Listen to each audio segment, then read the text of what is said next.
ओम शांति। आज 14 सितंबर 2020 के साकार मधुर महावाक्य हैं। बाबा ने कहा, मीठे बच्चे, तुम अभी सच्ची सच्ची पाठशाला में बैठे हो। यह सत्संग भी है। यहाँ तुम्हें सतबाप का संग मिला है जो पार लगा देता है।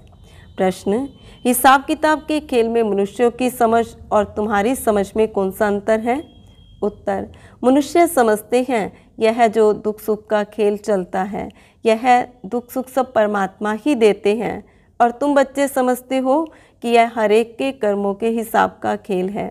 बाप किसी को भी दुख नहीं देते, वह तो आते ही हैं सुख का रास्ता बताने। बाबा कहते, बच्चे, मैंने किसी को भी दुखी नहीं किया है, यह तो तुम्हारे ही कर्मों का फल है। गीत इस पाप की दुनिया से कहीं दूर ले चल। अभी हम सुनते हैं आज की मुरली की मुख्य पॉइंट्स। बाप कहते हैं, मैं जो हूँ जैसा हूँ ऐसा कोई नहीं जानते हैं। ऋषि मुनि आदि भी कहते हैं, हम रचता मालिक अर्थात बेहद के बाप और उनकी बेहद की रचना के आदि मध्य अंत को नहीं जानते हैं। आगे बाबा ने कहा, आत्माएं जहाँ रहती हैं वह है ब्रह्ममय तत्व, जहाँ सूर्य चांद नहीं होते, न मूल वतन न सूक्ष्म वतन में। इस मांडवे को तो बिजली मिलती है, इन बत्तियों के होते हुए भी अंधियारा कहा जाता है।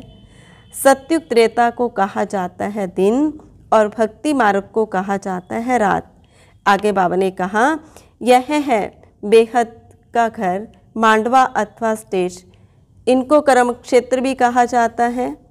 कर्म तो ज़रूर करना होता है, सबको कर्म करना ही है, पाठ पर जाना ही है।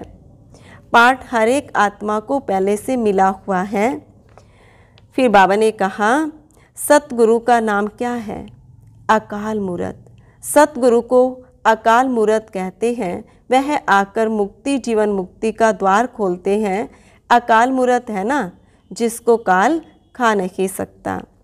बाप कहते हैं, तुम हमको बुलाते हो कि दुख की दुनिया से ले जाओ, तो अब मैं आया हूँ, मेरा सुनना चाहिए ना।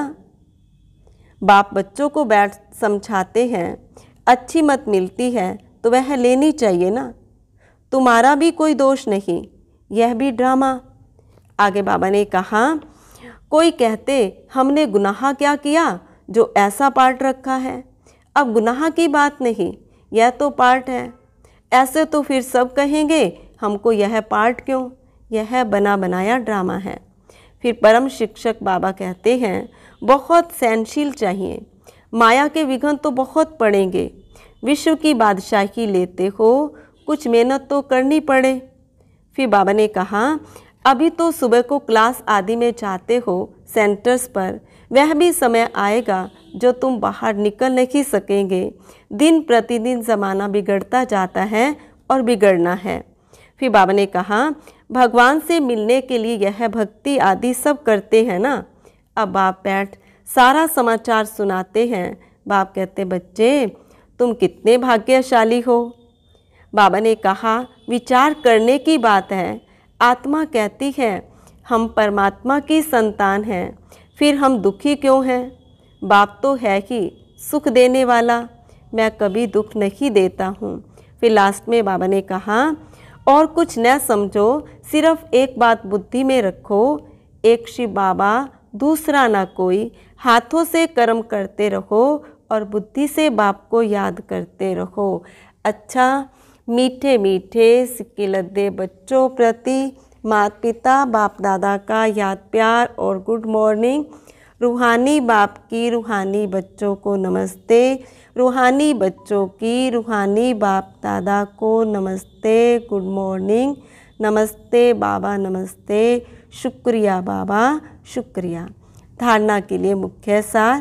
पहली पॉइंट, सहनशीलता का गुण धारण कर माया के विघ्नों में पास होना है।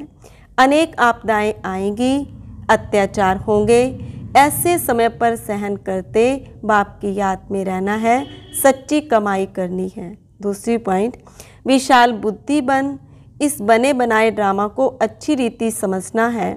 यह कुदरती ड्रामा बना हुआ है, इसलिए प्रश्न उठ नहीं सकता। बाप जो अच्छी मत देते हैं उस पर चलते रहना है। वरदान, बाप समान वरदानी बन हर एक के दिल को आराम देने वाले मास्टर दिलाराम भव। विस्तार। जो बाप समान वरदानी मूर्त बच्चे हैं वह कभी किसी की कमजोरी को नहीं देखते, वह सबके ऊपर रहम दिल होते हैं। जैसे बाप किसी की कमजोरियां दिल पर नहीं रखते, ऐसे वरदानी बच्चे भी किसी की कमजोरी दिल में धारण नहीं करते। वे हर एक की दिल को आराम देने वाले मास्टर दिलाराम होते हैं। इसलिए साथी हो या प्रजा, सभी उनका गुणगान करते हैं। सभी के अंदर से यही आशीर्वाद निकलती है कि यह हमारे सदा स्नेही सहयोगी हैं। स्लोगन। संगम युग पर श्रेष्ठ आत्मा वह है जो सदा बेफिक्र बादशाह है। अच्छा, ओम शांति।